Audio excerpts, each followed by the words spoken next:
সংবিধানের ৭০ অনুচ্ছেদ বাংলাদেশে গণতান্ত্রিক চর্চার ক্ষেত্রে রাষ্ট্রীয়ভাবে এবং দলের অভ্যন্তরে একটা বড় বাধা আকারে ছিল।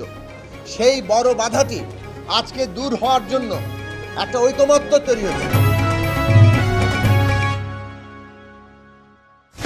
যে আলোচনা, সেই আলোচনায় গণসংহতি আন্দোলনের পক্ষ থেকে গণসংহতি আন্দোলনের নির্বাহী সমন্বয়কারী আবুল হাসান রুবেল, রাজনৈতিক পরিষদের অন্যতম সদস্য তাসলিমা আক্তার এবং আমি প্রধান সমন্বয়কারী জুনায়েদ সাকি, আমরা আজকে এই ঐকমত্য কমিশনের আলোচনায় অংশ নিয়েছি।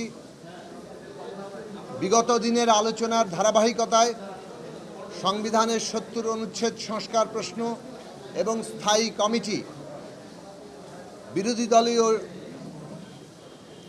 সদস্যরা কী পরিমাণে সভাপতির দায়িত্ব পাবেন সেই প্রসঙ্গে আলোচনার এক ধরনের নিষ্পত্তি আজকে হয়েছে।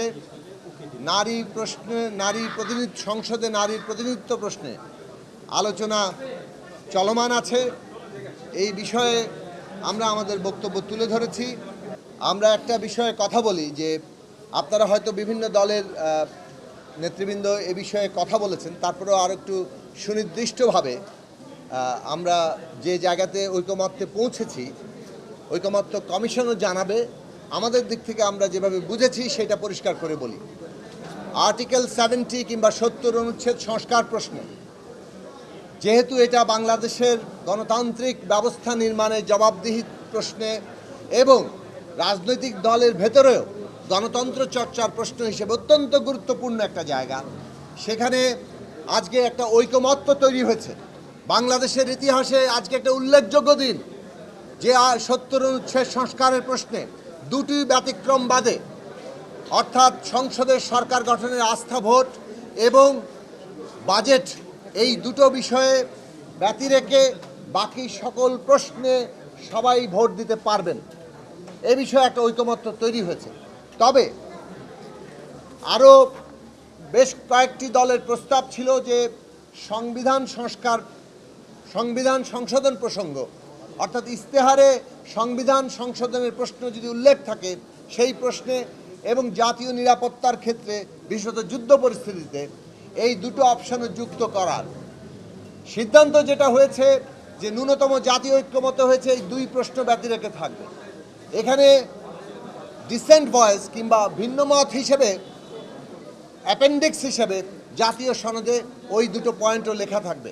তার মধ্যে অ্যাপেন্ডিক্সে পরিশিষ্টে কিছু কিছু ভিন্নমত, যেসব প্রশ্নে ঐকমত্য হওয়া সত্ত্বেও ভিন্নমত আছে, সেইগুলো থাকবে, কিন্তু সেইগুলো নির্দিষ্ট থাকবে, এমন নয় যেন যে কোনো বিষয়ই সেখানে যুক্ত করা যাবে।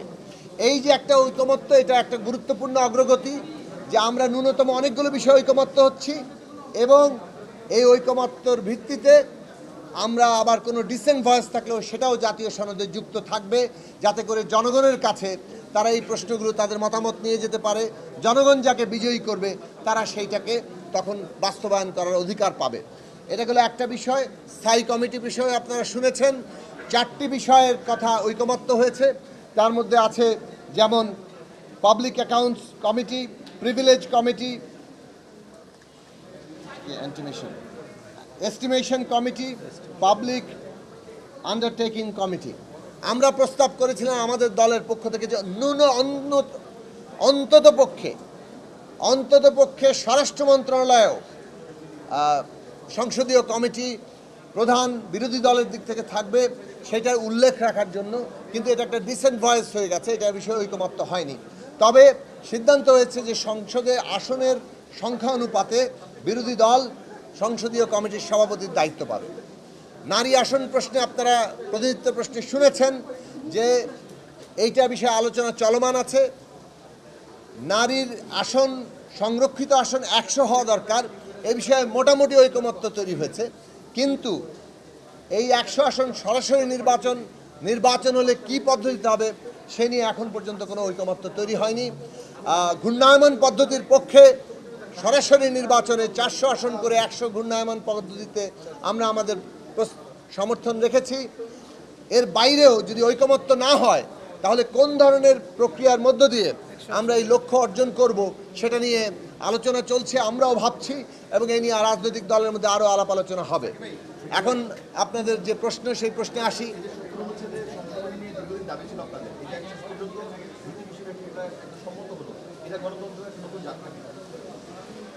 আমি শুরুতেই বলেছি যে সংবিধানের ৭০ অনুচ্ছেদ বাংলাদেশে গণতান্ত্রিক চর্চার ক্ষেত্রে রাষ্ট্রীয়ভাবে এবং দলের অভ্যন্তরে একটা বড় বাধা আকারে ছিল।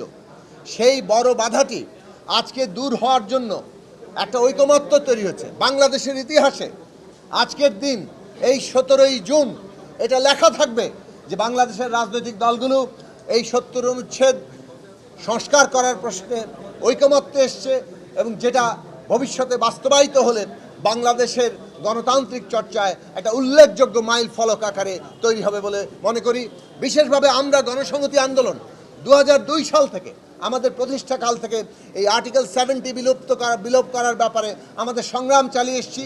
আমাদের দলের জন্য, সারা দেশের মানুষের জন্য এটা একটা আনন্দের বিষয়। যে প্রশ্নটি এখানে করা হয়েছে, আমরা সম্প্রতি দেখেছি অন্তর্বর্তী সরকারের মাননীয় প্রধান উপদেষ্টা প্রফেসর ডক্টর মোহাম্মদ ইউনূস, তিনি লন্ডন সফর করছিলেন। তার লন্ডন সফরকালে, যুক্তরাজ্য সফরকালে লন্ডনে তার সাথে বিএনপির ভারপ্রাপ্ত চেয়ারপারসন জনাব তারেক রহমান, তিনি তার সাথে সাক্ষাৎ করেছেন, এবং এই সাক্ষাৎ আগে থেকেই একটা নির্ধারিত সাক্ষাৎ ছিল। এই সাক্ষাৎকে আমরা সাধারণভাবে ইতিবাচক হিসেবে দেখেছি, কেননা বিএনপি বাংলাদেশে গুরুত্বপূর্ণ একটি রাজনৈতিক দল, অন্যতম বড় রাজনৈতিক দল। তার নেতৃবৃন্দ অন্তর্বর্তীকালীন সরকারের সাথে বৈঠক করলেও প্রধান নেতৃত্ব হিসেবে এখন যিনি দায়িত্ব পালন করছেন, ভারপ্রাপ্ত চেয়ারপারসন, তিনি যেহেতু বিদেশে অবস্থান করেন, এই ক্ষেত্রে তার সাথে যোগাযোগ অন্তর্বর্তী সরকার প্রধানের, সেটা একটা প্রয়োজনীয় বিষয় হিসেবে আমরা দেখেছি, কেননা রাজনৈতিক প্রক্রিয়া আমরা সকলে মিলেই যাতে অগ্রসর হতে পারি। সেই আলোচনার মধ্যে অনেকগুলো বিষয় উঠে এসছে।